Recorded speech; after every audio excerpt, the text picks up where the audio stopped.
তুমি গাড়িতে ওঠার স্বপ্নটা কি করে দেখলে এটা আমি বুঝতে পারছি না। হ্যাঁ, ওটা দুঃস্বপ্নই বটে। এই দুঃস্বপ্ন আমি দেখতেও চাই না আন্টি। এই দুঃস্বপ্ন যদি আমি দেখতাম তাহলে আজকে এই বাড়িতে আমি কাজের লোকের পরিচয় নয়, এই বাড়িতে আমি বউয়ের পরিচয় থাকতাম। কি?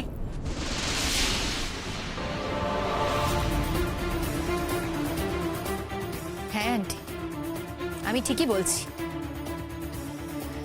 আর যে এই দুঃস্বপ্নটা দেখেছিল তার চোখ থেকে আমি সেটা সরিয়ে দিয়েছি।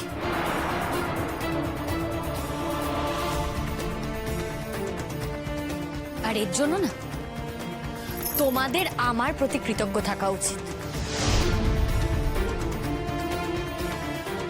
যদি বিশ্বাস না করো, সামনেই তো দাঁড়িয়ে আছে জজদা। যদি সৎ সাহস থাকে তাহলে সত্যি কথা বলবে। জানো তো, এই মেয়েটা অনেকক্ষণ ধরে অনেকগুলো কথা বলে যাচ্ছে যশ, তুই তার একটারও প্রতিবাদ করছিস না। এখন তোর দিকে আঙ্গুল তুল। এই তোর সঙ্গে রোহিণীর এতদিনের একটা অ্যাফেয়ার, আমরা সকলে সেটা জানি। তারপরে রোহিণীর সামনে দাঁড়িয়ে, তোর সামনে দাঁড়িয়ে, বাড়ির এতগুলো লোকের সামনে দাঁড়িয়ে এতগুলো কথা বলছে, তুই এই রোহিণী, এসব কি হচ্ছে নাকি বাড়িতে? আমি কিছু বলতে পারবো না। তুই এরপরেও কিছু বলবি না, কোনো প্রতিবাদ করবি না? আমার মাথা ঠিক নেই শবনম। তোমার মতো মেয়ের সাথে আর যাই হোক বিয়ে করে না স্ত্রীর সম্মানটা তোমাকে দেওয়া যায় না। এই কথাটা এতদিন বুঝতে পারোনি তো, তাহলে এখন থেকে বোঝার চেষ্টা করো। কথাটা তো উল্টোও হতে পারে জজদা। এমনও তো হতে পারে আমার মতো মেয়ে তোমার মতো ছেলেকে না কোনোদিনও বিয়ে করতে রাজি হবে না, কারণ তুমি মেয়েদের প্রোটেক্ট করতে না, অপমান করতেই বেশি স্বচ্ছন্দ। কারণ তোমার মতো ছেলেরা না নিজেদের দোষ ঢাকতে এক মুহূর্তে পাল্টে যেতে পারে। যশ যখন এতই খারাপ, তাহলে যশের সঙ্গে সম্পর্কটা রাখার দরকার কি তোমার? তোমার কত বড় সাহস শবনম, তুমি যশের বাড়িতে দাঁড়িয়ে আমার সামনে যশকে এই কথাগুলো বলছো, এভাবে অপমান করছো। তুমি জানো যেখানে যশের সঙ্গে আমার কতদিনের সম্পর্ক এবং ঠিক কিরকম সম্পর্ক। রোহিণীদি, তুমি তো অনেক কিছুই জানো, কিন্তু সবার সামনে সত্যি কথাগুলো স্বীকার করছো না। আচ্ছা রোহিণীদি, তোমার আমাকে নিয়ে ভয়টা কোথায় বলো তো? এটাই ভয় তো, যে জজদা না আমার কাছে চলে আসে। কি রোহিণীদি, তাই তো? আর তার জন্যই তুমি ডেসপারেট হয়ে অনেক কিছু করেছো, কিন্তু এখন তোমার আর সেই সব কথাগুলো মনে নেই। কিন্তু আমার সব মনে আছে, কারণ এই পুরো বিষয়টা তো আমি ভিকটিম ছিলাম। আর জজদা, একদিন তুমি বলেছিলে, আমাকে দিয়ে বলিয়ে নিয়েছিলে যে তোমার অনুমতি ছাড়া আমি তোমার বাড়ি থেকে যেন কোথাও না চলে যাই। আমি কিন্তু সেই কথাটাই মেনে চলছিলাম। তাই আজকে সবার সামনে আমি বললাম যে তুমি যদি আমাকে না বলো আমি এই বাড়ি থেকে যাব না। কিন্তু তুমি হয়তো পুরো ব্যাপারটাই খেলার ছলে বলেছিলে। আজ যে ওরকম একটা নতুন খেলা খেলছো। তাই সেদিনের কথাটা আজ আমি সবার সামনে দাঁড়িয়ে, তোমার সামনে দাঁড়িয়ে আমি অস্বীকার করছি।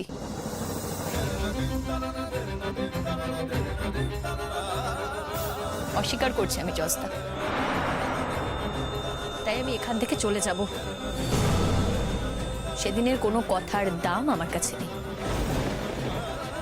আমি আমার বই খাতাগুলো নিয়ে এখান থেকে চলে যাব।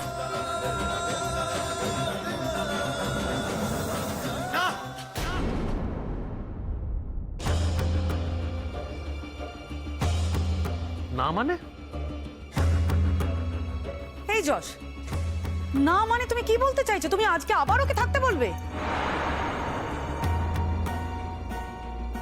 অদ্ভুত তো যশ, ও তোমাকে এত অপমান করছে, এতগুলো খারাপ কথা বলছে, তারপরেও তুমি। ও আমার জীবনে অনেক বড় ক্ষতি করেছে। ওকে আমি এত সহজে রাহুলদার কাছে যেতে দেবো না, এত সহজে আমি ওকে ছেড়ে দেবো না। ও আমার অনেক ক্ষতি করেছে, অনেক। জজদা, ভুলে যেও না আমি কিন্তু একজন অ্যাডাল্ট। আমি চাইলে এই মুহূর্তে তোমার বাড়ি থেকে বেরিয়ে যেতে পারি, আর তুমি কিচ্ছু করতে পারো না।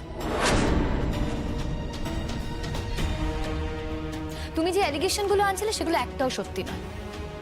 তাও যদি সত্যি হয়, আমি একজন অ্যাডাল্ট, আমি একজনকে ভালোবাসতে পারি আর আমি কারোর সাথে লিভ ইন করতেই পারি, আর এতে না তুমি কোনো ইন্টারফেয়ার করতে যাবে না।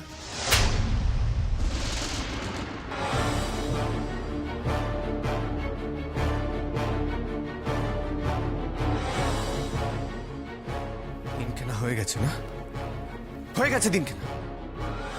এতদিন যে ভিজে বেড়ালছে যে থাকতে, এখন নিজের খোলসটা খুলে আসল রূপটা সবাইকে দেখাচ্ছ।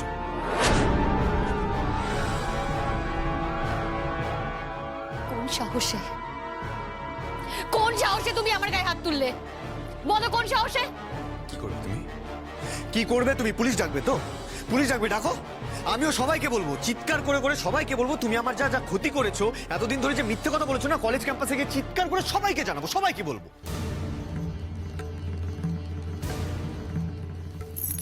এতে তোমার সম্মান থাকবে তো? না, বাড়বে না আমার সম্মান। আমার সম্মান তো তুমি ধুলোয় মিশিয়ে দিয়েছো। আমার সম্মানটা ধুলোয় মিশিয়ে দিয়ে এখন নিজের সম্মানটা বাঁচানোর চেষ্টা করছো, সেই কাজে তুমি সফল হবে না। কেন এরকম করছো তুমি জস্তা? কেন এরকম করছো? আরে বাবা, বাড়িতে তোমার বিয়ে করা বউ আছে, তোমার সংসার আছে। শুধু শুধু আমার মতো একটা মেয়ের পেছনে ঘুরে তুমি সময় নষ্ট কেন করছো? ছেড়ে দে না যশ, প্লিজ ছাড় না।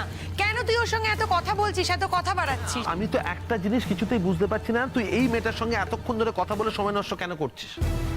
এই মেয়েটা তোকে ইনসাল্ট করছে সবার সামনে দাঁড়িয়ে, তুই তো রিবেট দিবি, ছেড়ে তুই ব্যাস হয়ে গেল। এই মেয়েটা এখন এখানে দাঁড়িয়ে আছে কেন? এই মেয়েটা এখান থেকে চলে যেতে চাইছে, that is better for us. আর এইসব মেয়েরা না এক নৌকোয় কখনো জীবন কাটায় না। দেখবি নৌকো বদলাতে খুব ভালোবাসে, দেখবি অন্য কোথাও নৌকো খুঁজে পেয়েছে, তাই না?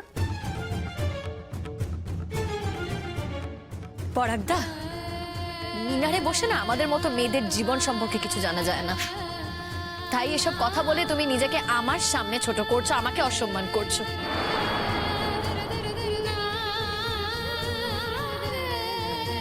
আর আমাদের মতো মেয়েদের মানুষের জীবন তোমরা জানবে সে দুরাশাও আমি করি না।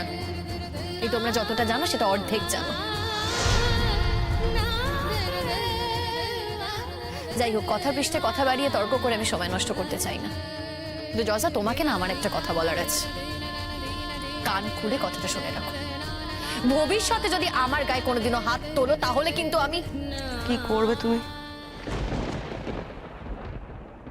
দরকার হলে আমি আইনি রাস্তা প্রয়োগ করব, দরকার হলে আমি আপনার ছেলেকে না জেলে ঢোকাবো।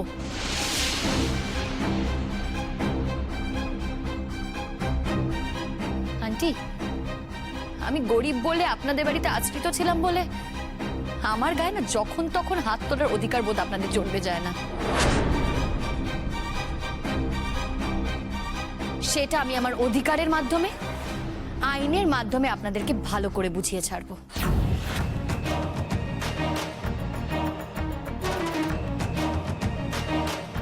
বোঝো এবার? বুঝতে পারছো তো যশ? কি বিষ তুমি বাড়িতে ঢুকিয়েছিলে, বুঝতে পারছো?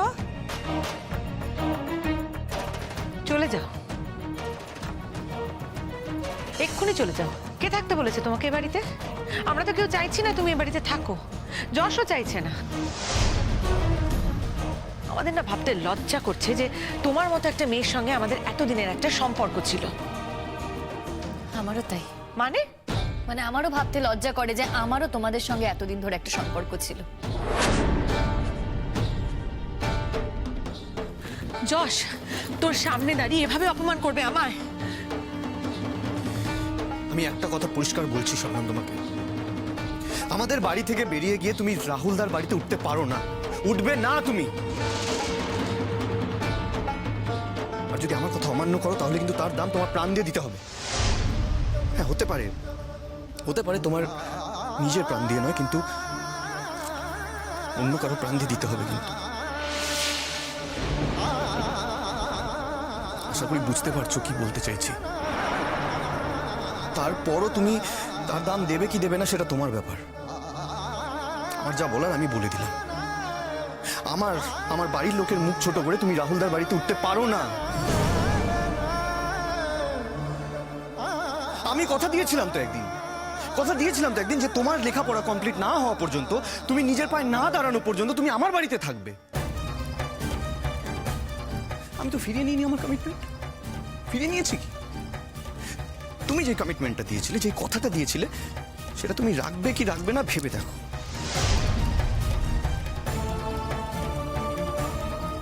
আমার যা বলার আমি বলে দিলাম, এবার তোমার পালা।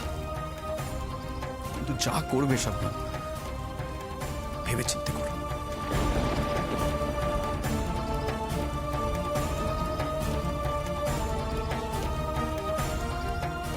হ্যাঁ হতে পারে, হতে পারে তোমার নিজের প্রাণ দিয়ে নয়, কিন্তু অন্য কারো প্রাণ দিয়ে দিতে হবে। কিন্তু আমি তো ফিরিয়ে নিইনি আমার কমিটমেন্ট।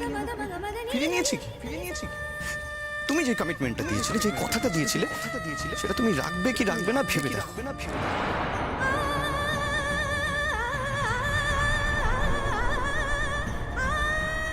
হ্যাঁ হতে পারে তোমার নিজের প্রাণ দিয়ে নয়, কিন্তু অন্য কারো প্রাণ দিয়ে দিতে হবে। কিন্তু আমি তো ফিরিয়ে নিইনি আমার কমিটমেন্ট।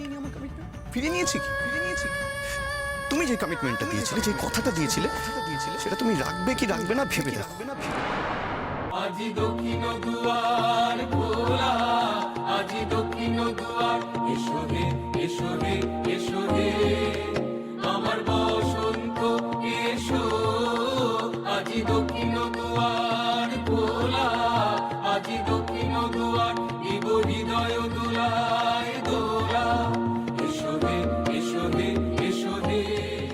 শাবনাম, আমি কিন্তু কালচারাল কমিটির কনভেনার। বহু বছর ধরে কিন্তু এই দায়িত্ব আমি পালন করে আসছি।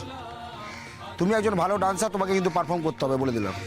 দেখো, আমি এই অশান্তির মধ্যে ঢুকতে চাই না। কেন বুঝতে পারছো না? তুমি যখনই আমার নাম গিয়ে প্রস্তাব করবে, তখনই তোমাকে আর আমাকে নিয়ে ওরা নানা রকমের কাদা ছেটাবে, নানা রকমের কথা বলবে। আমি এই অশান্তি চাই না, আমি সত্যি চাইছি না এসব। আচ্ছা, কে কি বললো না বললো তাতে কি নিজেকে এরমভাবে গুটিয়ে রাখবে বলো তো? হ্যাঁ, তাহলে তো ওদের কথাগুলি সত্য বলে প্রমাণ হয়ে যাবে। কিন্তু ওরা যে ভুল বলছে, মিথ্যে বলছে, এটা তো প্রমাণ করতে হবে। তার জন্য তোমাকে আমাকে সাপোর্ট করতে হবে, এগিয়ে আসতে হবে। রাহুলদা দেখো, ওখানে রোহিণীদি থাকবে, জজদা থাকবে, আরো অন্যান্যরা থাকবে। তাদের সবার সামনে আমাকে অপমান করবে। আমাকে অপমান করলে আমার কিছু যায় আসে না, আমি ওদের অপমানকে পাত্তাও দিই না। কিন্তু রাহুলদা, তুমি তো আমার দাদার মতো, তুমি আমার জন্য এত করো, শুধু শুধু আমার জন্য কেন বলো তো তুমি কথা শুনবে? আর ওরা যদি তোমাকে কোনো কথা বলে, আমি তো ওদের কথা না বলে থাকতে পারবো না। এতে একটা বড় অশান্তি সৃষ্টি হবে।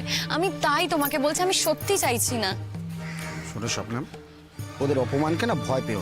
তুমি আমাকে দেখো তো, আমি ভয় পাই ওদের অপমানকে? তুমি বুঝতে চাইছো না, তুমি প্লিজ একটু আমার কথাটা বোঝার চেষ্টা করো। আমি বুঝেছি, আমাকে আর বোঝাতে হবে না, আমি সব বুঝেছি।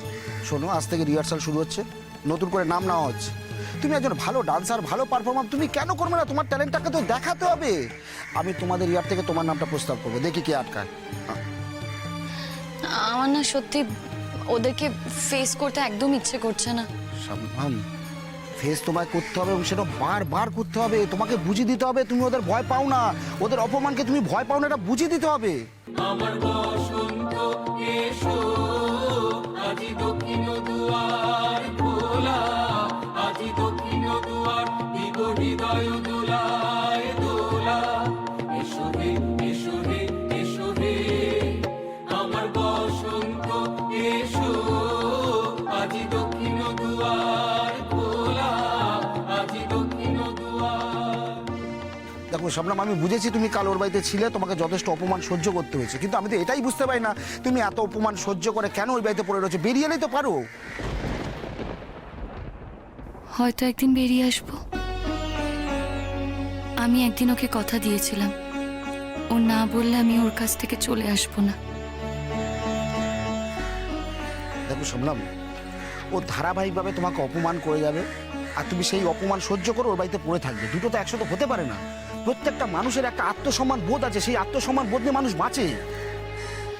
আমাকে একটু সময় দাও গো, একটু সময় দাও। এই কমিটমেন্ট আমি ঠিক কাটিয়ে উঠতে পারবো, দেখবে। ঠিক আমি কাটিয়ে উঠবো, কিন্তু যতদিন না অব্দি আমি কাটিয়ে উঠতে পারছি, ততদিন পর্যন্ত যে আমাকে ও বাড়িতে থাকতেই হবে। দেখো, এটা তোমার সম্পূর্ণ পার্সোনাল, এখানে আমি মাথা গলাবো না। কিন্তু আমার কথা হচ্ছে, তুমি একজন ভালো ডান্সার, কেন পারফর্ম করবে না? ওদের ভয় এভাবে নিজেকে। আমি কোনো কথা শুনবো না। চলো, তুমি চলো আমার সাথে, চলো। 1 2 3 4 1 2 3 4 5 6 7 রিপিট আরে এই তো রাহুল দা এসে গেছে। বাবা, রাহুল দাকে আজকাল একা একা দেখাই যায় না। কি ব্যাপার শবনম? এখানে কার কাছে দরকার, আমার কাছে না যশদার কাছে? আমার এখানে কারোর কাছে কোনো দরকার নেই রোহিণীদি। এখানে একটা কালচারাল প্রোগ্রাম হচ্ছে, আমি ওদের ইয়ার থেকে শবনমের নামটা প্রস্তাব করছি নাচের জন্য। No way. কেন? ঠিক বুঝলাম না, তুই কেন আপত্তি করছিস? এটা ঠিক না, স্বজন পোষণের জায়গা নয়। এখানে যারা যারা গান গাইতে এসেছে, যারা যারা নাচ করতে এসেছে, সবাই খুব হাইলি ট্যালেন্টেড। আর আমাদের এই মেডিকেল কলেজের একটা ঐতিহ্য আছে, যে প্রোগ্রামটা হচ্ছে সেটা একটা ক্লাস আছে। এই প্রোগ্রামে যারা যারা পার্টিসিপেট করছে, এই যে এখানে যে ছেলেমেয়েরা আছে, এরা সবাই খুব ট্যালেন্টেড। এরা ভবিষ্যতে কালচারাল ফিল্ডে খুব ভালোভাবে প্রতিষ্ঠিত হবে।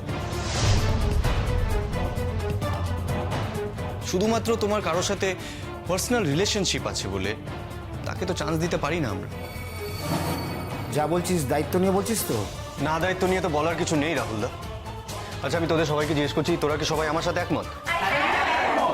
না, তোদের যদি আলাদা কোনো বক্তব্য থাকে তোরা বলতে পারিস কিন্তু। না না না না না, এটাতে আমার বক্তব্যের কি আছে? দেখ, বরাবরের জন্য আমাদের কলেজ কালচারে তুই তো গান করিস, লিড সিঙ্গার তুই, আমাদের আবার বক্তব্যের কি আছে? দেখ, তুই তো গান গাইবি, এটা তো এস্টাবলিশড। রোহিণী প্রত্যেকবার ব্যাকস্টেজ সামাল দিয়েছে, কিন্তু রোহিণীর মধ্যে যথেষ্ট ট্যালেন্ট আছে। রোহিণী যখন প্রত্যেকবার ব্যাকস্টেজ সামাল দিয়েছে, তখন কি ও একবার ডিজার্ভ করে না একবার অন্তত ফ্রন্ট স্টেজে আসার?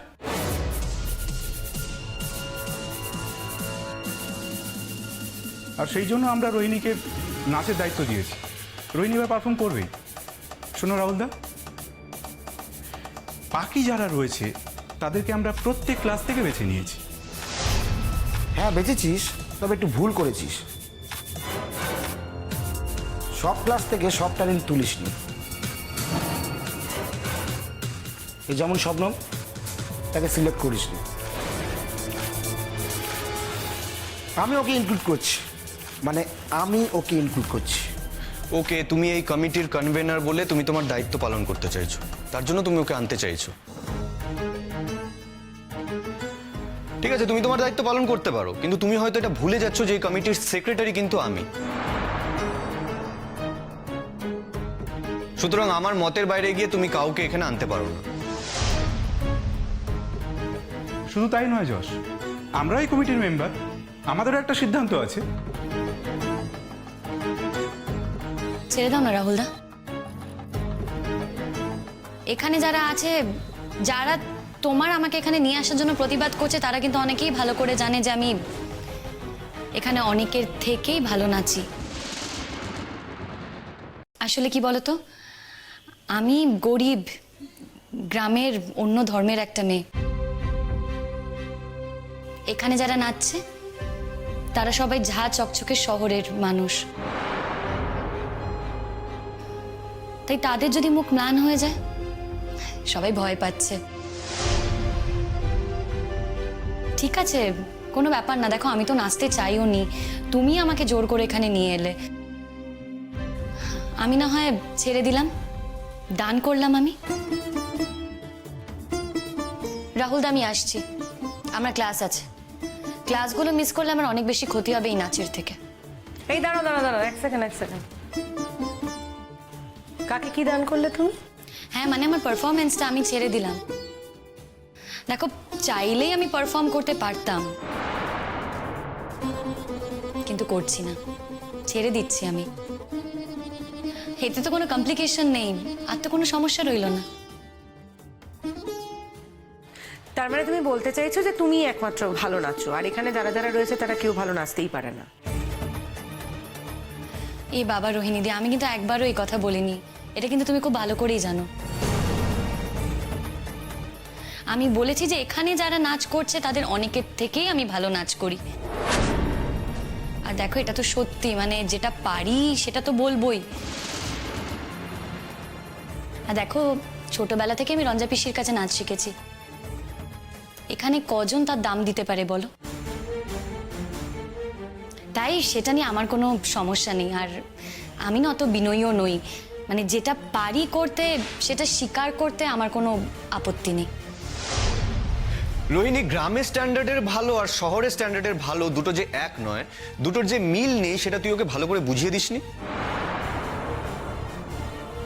বাবা প্লিজ, আমার অত সময় নেই যশ, আমি ওকে এইটা এখন ডিফারেন্স বোঝাতে যাব? শোনো শাবনাম, বরং তোমায় যেটা বলতে পারি, একটু বিনয়ী হও, একটু বিনয়ী হও, একটু অন্যকে সম্মান করতে শেখো, তবে না এতটা অহংকার করো, না হলে করো না।